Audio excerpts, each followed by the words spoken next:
Olá, turma, tudo bem?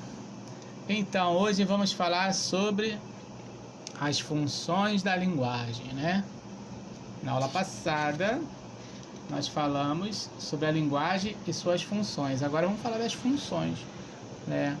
Especificamente de cada função da linguagem.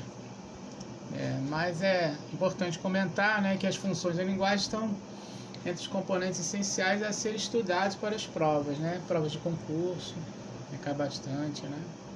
Enem, vestibular, né? E as funções, elas dizem respeito às intenções do autor ao produzir cada mensagem, então a intenção, né? Ele vai direcionar alguém ou vai expor de si próprio, né? O emissor às vezes é o foco, né? Na hora de se expressar. Então, essas funções, ela está relacionada às intenções do autor, né? Que ao produzir cada mensagem, é fundamental, assim, ele ver o que ele quer atingir. Então, essas funções sempre terão uma intenção, né? Há construções objetivas e neutras, que são exemplos de função, né? Então vamos ver cada tipo de função. Então vamos ver o que diz o livro, as funções da linguagem. Cada um dos seus componentes da comunicação determina uma diferente função da linguagem. E da mesma forma que mais de um elemento pode ocorrer ao mesmo tempo, as funções ocorrem também simultaneamente, entretanto sempre há uma função prioritária, aquela que se destaca, né? Aí aqui temos um quadrinho, né, falando da função fática, estabelecimento de contato. Vamos ver o quadrinho. Página 6, unidade 4. Esqueci de avisar, turma. Página 6, unidade 4. Então vamos lá. Aí, orelha. Aí. Beleza, mano? Beleza. Só. O que achou do orelha? Cabeça. Então ali aconteceu, né? O que chamamos da linguagem enfática, né? Estabeleceu contato dentro do tipo de linguagem que foi utilizada, conseguiram se entender, né? Vamos ver o que o livro traz. O tempo todo estamos estabelecendo contatos uns com os outros, que podem ser próximos ou não. Existem os condicionamentos sociais como expressões próprias para isso, como é o caso de bom dia, boa tarde, oi, tudo bem, como vai? Alô, quem fala? Você já reparou que quando dizemos como vai, na maioria das vezes não esperamos pela resposta? Ou então quando perguntamos tudo bem, na realidade não queremos saber efetivamente se está ou não tudo bem. E normalmente a pessoa responde que está tudo bem, mesmo não estando. Mesmo não estando, são verdadeiros rituais de comportamentos, mas essas expressões também podem exprimir um interesse genuíno da parte de quem as utiliza. Usamos essas expressões para estabelecer o contato ou para abrir o canal da comunicação. É a função fática da linguagem. É a função fática da linguagem, a qual tem por objetivo criar solidariedade. A maior parte das frases que usamos para iniciar nossas conversas procura chamar a atenção, sondar o ânimo, captar a simpatia do ouvinte. Também usamos a função fática para verificar se está funcionando o canal de comunicação. Quando você está explicando alguma coisa para a turma, ou explicando para alguém, você fala certo? Entende? Compreende? Então você está verificando se o canal de comunicação, se estão ligados no que você está falando, se estão entendendo o que você está falando. Você está me ouvindo? E há situações em que falamos alguma coisa apenas para romper o silêncio. Em um elevador, por exemplo, com uma pessoa estranha, é comum dizermos: vai chover hoje, né? Ou então, que calor. Jô Soares ilustra esse tipo de situação no texto a seguir. Vamos ler. Maitre, ao freguês que chega, é para jantar? Não, é para jogar tênis. Tem raquete? Não? Então a gente aproveita e janta. Garçom, para o casal que está sentado à mesa, é para 2? Não, eu vou comer e ela só vai ficar assistindo. Repórter da TV, para a senhora, subindo de joelhos a escadaria da igreja, pagando promessa? A senhora responde, não, é que eu sou muito alta, então eu ando assim para não chamar a atenção. A namorada recebendo flores, são flores? O namorado, não, são cenouras. Então esse texto, né, que o título dele é Perguntas Idiotas, é para mostrar essa questão da função fática, né? Que ela quer, na verdade, iniciar, né, um contato, às vezes prolongar, quando fala entende, né, ou até mesmo encerrar. Então, como é que a gente pode definir essa função fática? Né? Ela inicia, prolonga ou encerra um contato. Ela é aplicada em situações e que o mais importante não é a comunicação, mas sim o desejo de contato entre o emissor e o receptor.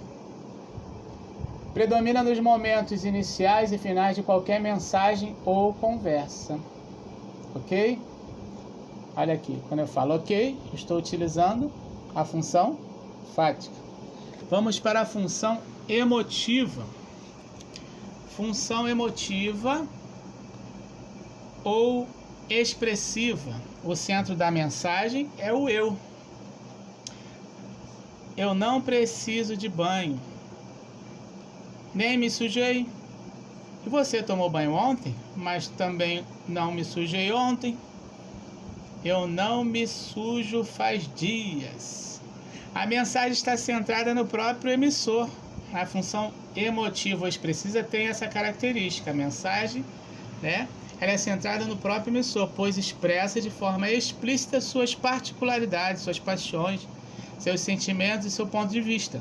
É um texto pessoal, subjetivo, porque ele fala dele, do que ele sente, né, do que ele percebe, a sua interpretação, né, sobre o contexto em que está. Então é um texto pessoal, subjetivo, que comumente utiliza os verbos em primeira pessoa. Ok? Então a função emotiva, ela manifesta uma expressão subjetiva, vamos dizer assim, do eu, né? Uma emoção ou um ponto de vista, né, da própria pessoa. As interjeições que aparecem são características também. As interjeições e as reticências são sinais reveladores da função emotiva. Assim como o uso da primeira pessoa, conforme eu falei, né? Geralmente é a primeira pessoa. Plural ou do singular. Exemplo, nós te amamos. Nós, primeira pessoa do plural, expressa o sentimento, né, do emissor e dos demais que estão juntos. É o caso. Agora vamos. Função referencial. Função referencial.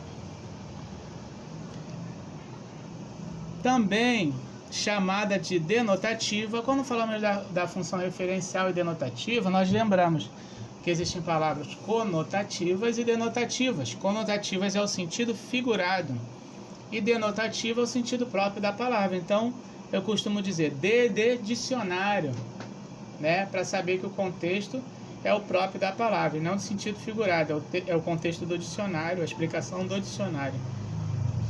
Então, a função referencial, ela vai ressaltar a informação, ela serve para informar, né? Vamos ver como é que traz o livro? Também chamada de denotativa, essa função traduz realidade exterior do emissor. O referente é posto em destaque, enfatizando o conteúdo informativo da mensagem. Ele enfatiza o conteúdo informativo da mensagem, ou seja, a sua função principal é informar. É uma linguagem caracterizada por maior objetividade, já que procura traduzir ou retratar a realidade, fatos ou ocorrências. Essa é a função referencial, né? O que podemos falar mais dela? Primeiro vou ler o exemplo. Olha aí. Exemplo 1. Com roupa ousada, Aline Riscado rouba cena em evento do samba. Aline Riscado roubou a cena durante a apresentação do samba enredo da Caprichosa de Pilares para o Carnaval 2014, no Rio de Janeiro. A rainha de bateria usou um vestido ousado no evento e tirou fotos com os integrantes da escola. A dançarina do Domingão do Faustão já foi capa da revista Playboy em junho do ano passado.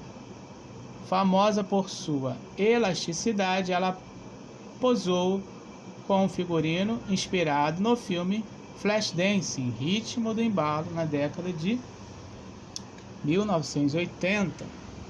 Então, temos aqui um exemplo, né, de função informativa. Mais um exemplo, dengue tipo 4 preocupa porque afeta quem já teve outros tipos, diz infectologista, outros tipos, né, de dengue, tem 1, 2, né? A Organização Mundial da Saúde afirmou esta semana que a dengue é a doença tropical que se espalha mais rapidamente pelo mundo e representa uma ameaça de uma pandemia. Hoje, 50 milhões de pessoas já estão infectadas em todos os continentes.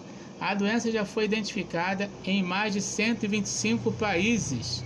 E no Brasil, o que mais preocupa em 2013 é que o tipo 4 do vírus, que já chegou a ser erradicado, é o de maior incidência este ano em algumas cidades.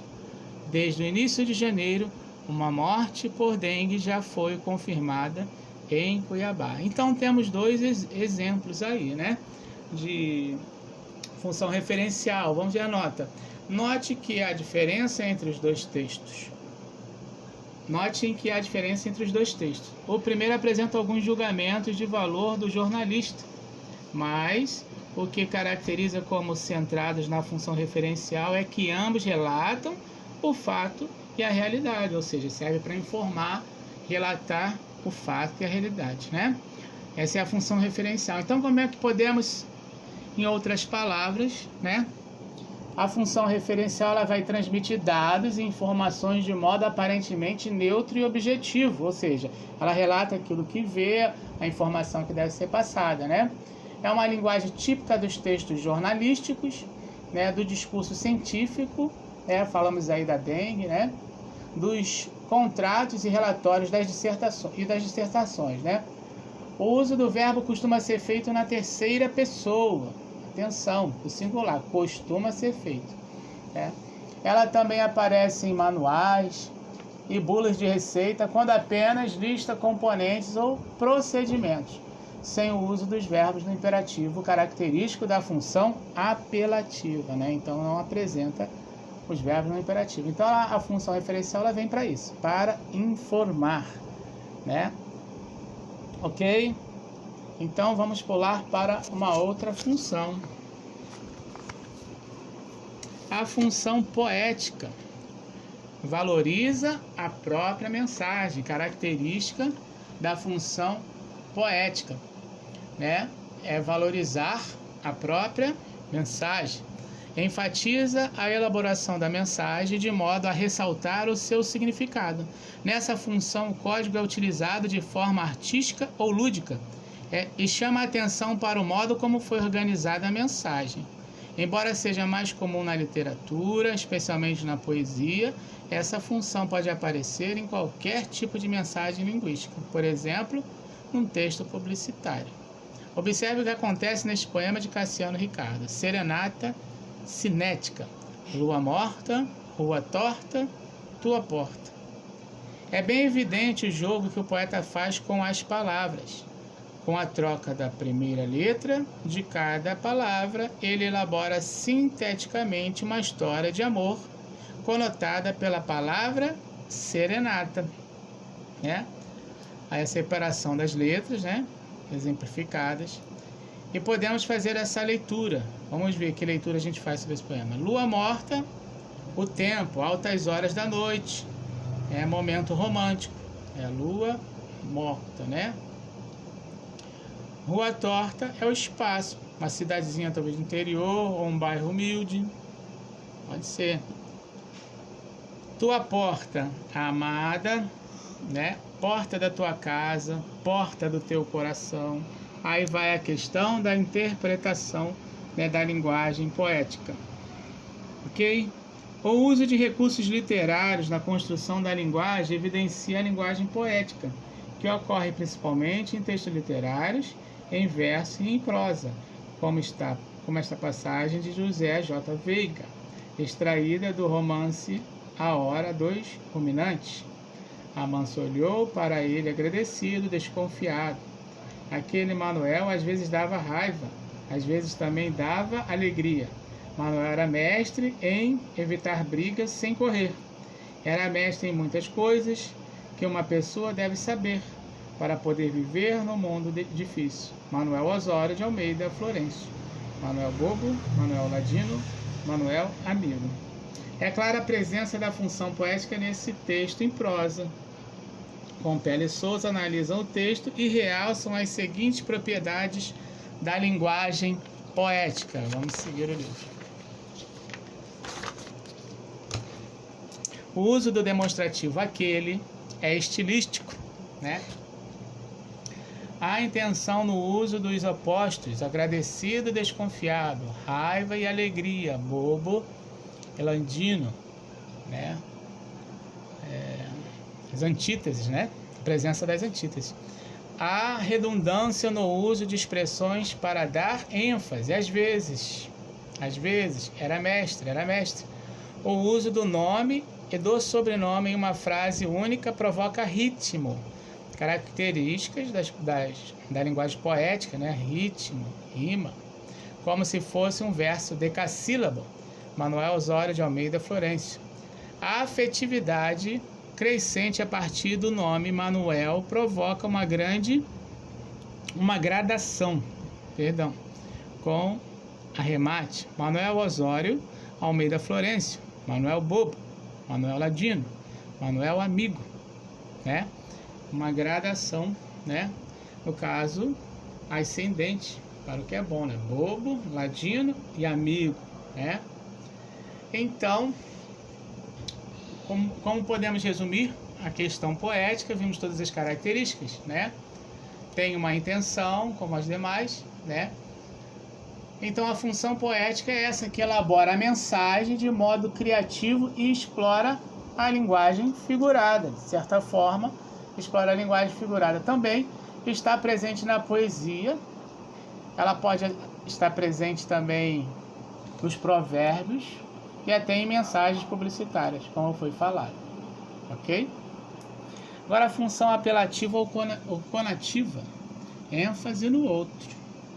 É aquela que tem por objetivo influir no comportamento do receptor, por meio do apelo, ordem e persuasão. É uma função muito usada, pois frequentemente essa função se realiza principalmente na linguagem publicitária, pois, como sabemos, o seu objetivo é a persuasão, ou seja, o convencimento, fazer que alguém compre algo, um produto, uma ideia. Não é apenas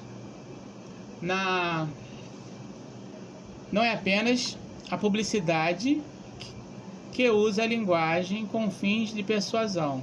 Nós também fazemos isso quando dizemos, fique quieto, saia, abra a porta. Ou então de forma disfarçada, como uma mãe tentando colocar seu filho na cama. Agora nós vamos dormir. É a função predominante também em discursos religiosos, jurídicos e políticos. Observe algumas máximas que circulam entre nós. Dize-me com quem andas e te direi com quem és. Ama o teu próximo como a ti mesmo. Então, essas características são características da função apelativa. né? Apelativa ou conativa, né? Então, essa função apelativa conativa, né, busca inferir no comportamento do leitor, né? Vamos fazer um pequeno resumo. Busca inferir no comportamento do leitor, convencê-lo de algo ou lhe dar ordens, conselhos, né? Ordens, conselhos. Onde pode estar presente esse tipo de função? Onde é utilizada, né? Em manuais, livros didáticos, de autoajuda, textos publicitários, né? Pode aparecer como exemplos, né? Onde é aplicada essa função apelativa. E é comum o uso dos verbos no imperativo, na função apelativa, né? Por exemplo, não perca a promoção, né? Compre batom, seu filho merece batom, e assim por diante. E a última função, a função metalinguística. Ela dá ênfase no próprio código. Nesse momento em que estamos em aula de língua portuguesa, observamos as funções da linguagem, usamos esta para falar a própria linguagem. É o uso da função metalinguística. São exemplos também os livros didáticos e os verbetes do dicionário. Ou seja, é utilizar o código para explicar o próprio código, né? Aí tem aqui alguns exemplos. No livro didático, predicativo do sujeito, característica atribuída ao sujeito. Eu estou utilizando o assunto da língua portuguesa e utilizando o próprio livro didático que fala da língua portuguesa e as funções, né? E suas funções. Esse é um exemplo da linguagem metalinguística, ok? Eu vou falar da poesia com a própria poesia, utilizando um poema, né? Utilizando o próprio código, função metalinguística. Um verbete de dicionário. Para que serve o dicionário? Né? Para trazer as palavras e significados. Então, o próprio verbete do dicionário, né? Tá ali, sufrágio, voto, votação, homens e mulheres têm direito ao sufrágio. Aí tem as demais definições. Também a metalinguagem ou função metalinguística da linguagem, por exemplo, em um filme que tematiza o próprio cinema. Quando na televisão ocorre um debate cujo tema é a própria televisão, então estou utilizando a televisão e dentro da televisão estou debatendo, né, sobre o próprio assunto que é a televisão. Isso é uma metalinguagem. Então, o que podemos entender, né, sobre a metalinguagem, né? E quando ela ocorre, né? A metalinguagem ocorre quando o emissor explica um código usando o próprio código. Mais um exemplo. Uma poesia. Eu vou pegar uma poesia cujo tema e o assunto seja poesia ou poeta, né? Eu estou usando um código, né? O emissor, nesse caso, explica um código usando o próprio código, né? No caso, o tema, poesia, vai falar, e para explicar o próprio poeta ou a poesia, né? Então, a metalinguagem é isso, né? Metalinguagem é quando utilizamos a ênfase no próprio código, né? Então, quando utilizamos um código e explicamos, né, esse código com o próprio código. Então, isso vai ser a metalinguagem. Então, aqui estão as funções de linguagem, né? E eu vou deixar para vocês fazerem em casa alguns exercícios sobre as funções de linguagem, na unidade 4, da página 7 à página 16. Unidade 4, página 7 à página 16. Ok, turma? Um forte abraço.